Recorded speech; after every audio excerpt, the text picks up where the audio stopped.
Nos últimos vídeos entendemos melhor a diferença da natureza e função do capital industrial, comercial, financeiro e serviços.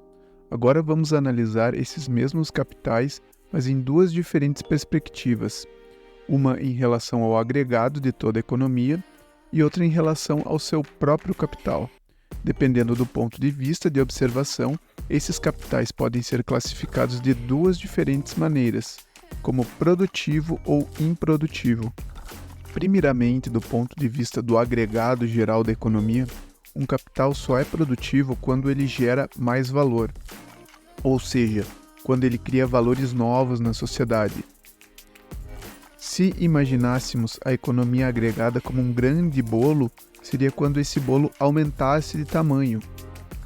Assim, por definição, o capital, que é produtivo por definição, que é o capital industrial, neste aí, como já havíamos comentado, o setor extrativista, a agricultura, a produção de commodities em geral, tanto quanto a indústria de transformação. Estes são aqueles que criam mercadorias em estrito senso, ou seja, são produtivos, aumentam o valor global da quantidade de valor existente na sociedade.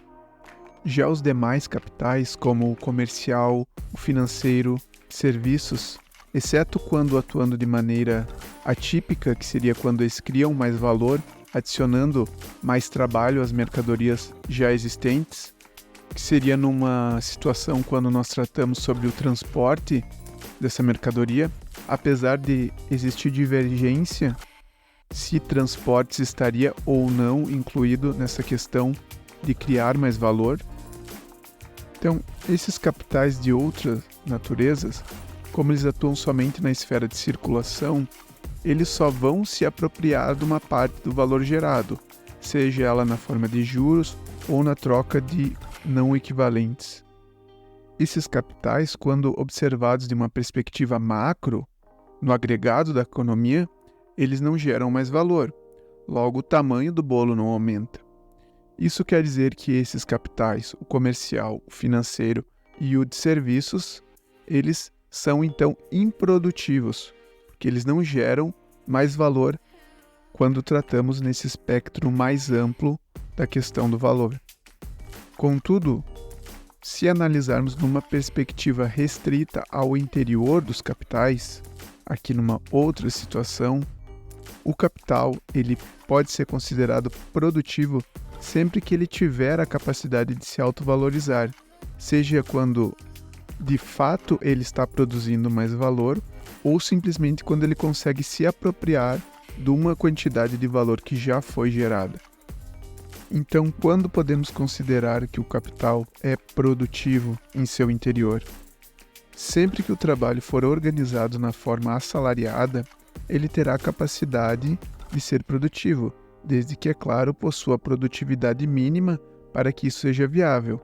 Por esse motivo, independente da modalidade deste capital, seja ele industrial, comercial, financeiro ou de serviços, se ele extrai mais valor, ele é produtivo. Vamos imaginar, por exemplo, um capital de serviços, que apesar de não criar mais valor novo para a sociedade, ele é produtivo para o seu proprietário, que quando se investe em capital variável, ele sim consegue extrair mais valor do seguinte modo: um determinado capital produtivo cria um valor novo. Este valor será gasto como consumo, e o consumo se realizará em algum serviço. O objetivo do serviço é converter esse valor em um diferente valor de uso. Contudo, para isso, o faz contratando uma empresa de serviços. O que essa empresa precisa fazer naturalmente é contratar força de trabalho como capital variável. É esta que terá a capacidade de realizar o trabalho concreto, no caso, prestando serviço. Esse trabalho tem valor.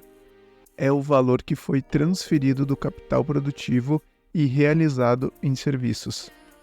Contudo, quem terá acesso imediato a esse valor não é a força de trabalho, e sim a empresa empregadora, em razão dessa sistematização do processo de trabalho assalariado. Uma vez que a empresa, em posse da integralidade deste valor, irá realizar o pagamento ao capital variável, ou seja, à força de trabalho, somente do valor de subsistência e reprodução, se apropriando assim de um excedente, o qual é indispensável para que exista lucro e só assim a empresa possa ter viabilidade técnica no capitalismo. Do mesmo modo, o capital financeiro irá se apropriar de uma fatia de mais valor na forma de juros, ou seja, este capital financeiro também é produtivo para o seu proprietário, já que extrai mais valor, e o mesmo vale para o capital comercial, que consegue se apropriar de outra fatia de valor na esfera de circulação das mercadorias, uma vez que realiza uma troca de não equivalentes com o capital industrial, em razão de adiantar a realização ao capital industrial, como já havíamos visto. E sobre o capital industrial, por último, nem é necessário muito esforço para mostrar que este é produtivo por excelência, uma vez que é produtivo tanto no agregado geral da economia, tanto quanto em relação a si próprio. Ao final desta explicação, o que deve ficar claro é que sempre que o dinheiro for gasto como capital constante ou variável, ele será produtivo.